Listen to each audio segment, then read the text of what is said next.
5G is a weapon. It's used by the military. Do you know these 5G millimeter wave technologies are used to scatter crowds? You know, they drive up in this technology when they want to scatter a cloud, and they put out these frequencies in a much higher power than 5G will be initially with us, but the same frequencies. And people scatter because they get the feeling their skin is on fire. Because the human body, including the skin, is an antenna. It interacts with frequencies and it receives and transmits information. At the cutting edge of understanding of DNA, scientists know that DNA is a receiver-transmitter of information. And so we are electromagnetic, electrical organisms, transmitters and receivers of information. When our electromagnetic fields are in balance and harmony, we have health. We have psychological health and we have physical health. The reason that this technological society is causing so much psychological and quote, physical disease is because these frequencies, technologically driven, and we live in this Wi-Fi world now and all the phone masts and all the rest of it, these technologically generated frequencies are scrambling the balance of the human electromagnetic electrical communication systems. And if you scramble them, you create a state of disharmony, dis-ease, which plays through to physical and mental, emotional, psychological dis-ease. And there's another point to this. The brain processes information electrically. It communicates with the cellular structure electrically. And it operates within a certain band of frequency. If you can broadcast frequencies carrying information, this technology has long been known, carrying information and perceptions within the frequency that the brain decodes information, the brain will decode those frequencies and will have those perceptions. You can externally, even without connection to AI, although that's the piece de la resistance, if you like, that's the kind of holy grail.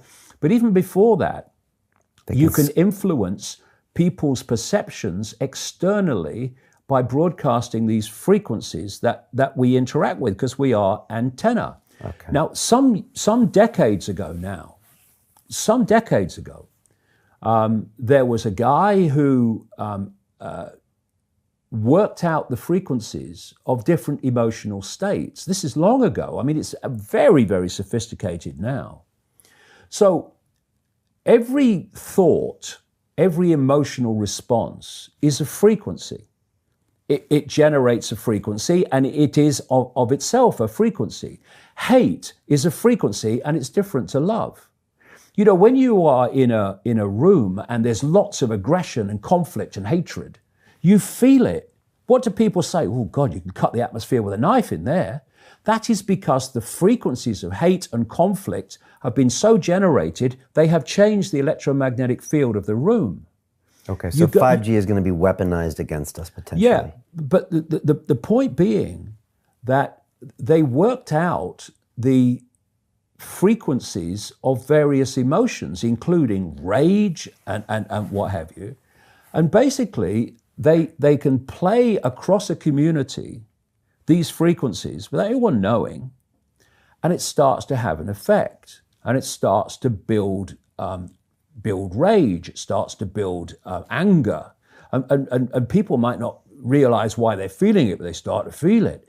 And then what they do is they trigger that with an event. Maybe some guy is attacked by the police or something, or somebody's arrested for something they didn't commit, and now there's the trigger. The blue touch paper's been lit of this manufactured frequency-driven rage, and you have mass riots and what have you, and people do things that they wouldn't normally do. And you can make people depressed. You know, the American military, they've admitted this. They have technology that fires frequencies at the enemy that basically breaks the enemy's spirit so they give up and put their weapons down. This is the technology we're dealing with. Now, you take that into account and then you think of 5G. First of all, 5G doesn't travel well because of the nature of its frequency. So instead of big towers, as we have now, broadcasting these frequencies long distances, it won't do that. And it doesn't go through solid objects, what we call solid objects, very well either. So to overcome that, there are going to be boxes broadcasting 5G, this weapon, down every street, all over the world. You're talking phenomenal numbers of these boxes, broadcasting like on the lamp standard outside your children's bedroom and stuff, broadcasting this stuff. There's no way you'll be able to go where you won't be in a field of 5G. And another interesting thing, I don't know whether you've noticed this, but the story broke, first of all, in Sheffield, when the council started cutting down literally thousands and thousands and thousands of mature trees in urban streets. And there were big protests about it. You know, Sheffield claimed to be a green city, but all these mature trees were coming down, thousands of them. And my brother, he works as a call-out bus mechanic. So a bus will break down, they'll call him, he'll come down and fix it on the side of the road. So he's traveling all the time. And he's saying it's amazing how many mature trees are being cut down, overwhelmingly in urban places. Now, the worst nightmare, I'm not saying cause and effect, but I'm saying think on it. The worst nightmare of 5G in a street is mature trees, because it can't get through them. They don't want urban trees for 5G because it won't go through solid objects very well at all, and it doesn't travel far. So we're going to have this explosion of 5G transmitters. And then, going back to what I said earlier, and they've admitted this too, there's going to be like 20,000 satellites up there beaming 5G at the Earth.